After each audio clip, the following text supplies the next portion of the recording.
let's take a look at the presentation that I'm going to post on YouTube if I were in this class and I were looking for the 60 points for doing a good job with my presentation.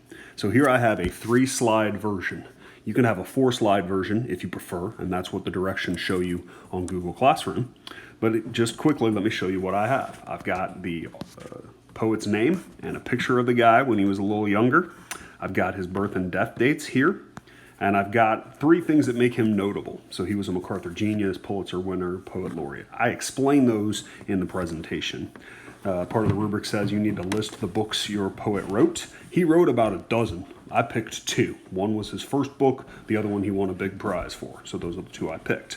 Then we also need an interesting story about the person, and then or a quote from a critic. And so on my first slide, you see that quote from the critic. Let's take a look at my second slide. Here I've got the full text of the poem. If this were my presentation, you'd hear me read this poem. That's what the full text is for, so that the listeners can follow along while you read. On the right-hand side, above this awesome clip art of a camel, I have the 3 things you need to be able to say about your poem. So I have the purpose, I have a line specifically from the poem that supports that purpose, and then an explanation would be what I share with you in speaking about the poem. And then if you look at the third space here, right above the camel's head, why the poem matters beyond poetry itself. So why does everybody care about what the poem is about? That's what that sentence is for.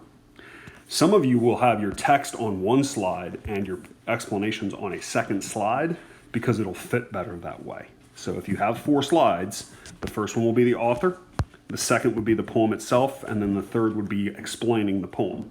That's good. If you can squish all that poem and explanation onto one slide, that's what I've done here. That's also good. Check me out. I got a bibliography. I went to 2 different websites. I didn't need the bonus, so I stuck with Wikipedia. And then I cited them properly according to the rules of MLA citation. When you copy and paste some of this stuff, guys, it's not going to be in Times New Roman. And if you don't make that change, you don't get full credit here.